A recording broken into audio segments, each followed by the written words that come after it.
fois des milliers de personnes sont en train de supprimer ChatGPT. Ce qui se passe en ce moment pourrait bien être le début d'un énorme scandale. Mais pour comprendre, il faut revenir au début de l'histoire. Tout commence avec le principal concurrent de ChatGPT, une intelligence artificielle appelée Claude. Claude appartient à une entreprise, Anthropic. Et un jour, Anthropic reçoit une proposition très particulière, un contrat avec le Pentagone. L'armée américaine, un contrat gigantesque. Mais pendant les négociations, Anthropic pose une condition, une seule. Ils veulent inscrire noir sur blanc dans le contrat une clause très simple. Les données des utilisateurs ne doivent jamais être utilisées par l'armée.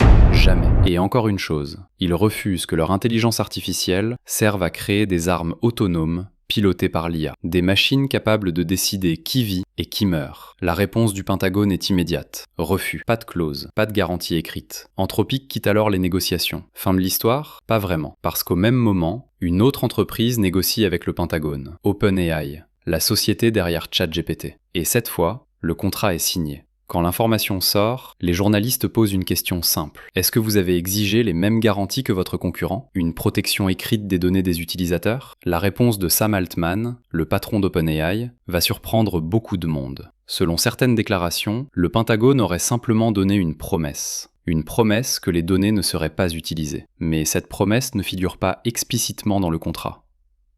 Et malgré ça, OpenAI a signé. Quand cette information commence à circuler sur Internet, quelque chose se brise. Les gens réalisent soudainement une chose. On ne parle pas seulement d'un outil, on parle d'un endroit où des millions de personnes ont confié leurs idées, leurs problèmes, parfois même leurs pensées les plus personnelles. Beaucoup utilisaient ChatGPT comme un simple assistant, mais pour d'autres, c'était devenu presque un espace de réflexion, un endroit où poser des questions, un endroit où réfléchir, un endroit où formuler des idées qu'on n'exprime pas toujours ailleurs. Et quand on confie une partie de sa réflexion à un outil, il existe une règle invisible, la confiance. Le problème, c'est que la confiance est fragile, elle met du temps à se construire, mais elle peut disparaître en un instant. Et quand elle disparaît, la réaction est presque toujours la même, la distance.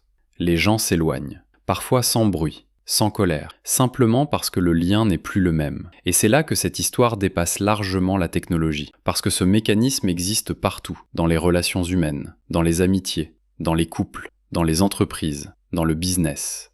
Tout commence toujours par la même chose, la confiance. Au début, elle est fragile, puis elle grandit. Avec le temps, les gens t'accordent une place dans leur quotidien, dans leurs décisions, parfois même dans leur vie. Mais le jour où ils ont le sentiment que les valeurs ne sont plus alignées, le lien change. Et quand le lien change, les gens partent. Pas toujours dans le conflit, souvent dans le silence. C'est pour cette raison qu'il existe un principe fondamental qui traverse toutes les relations, la loyauté. La loyauté envers ses valeurs. La loyauté envers la confiance que les autres nous accordent.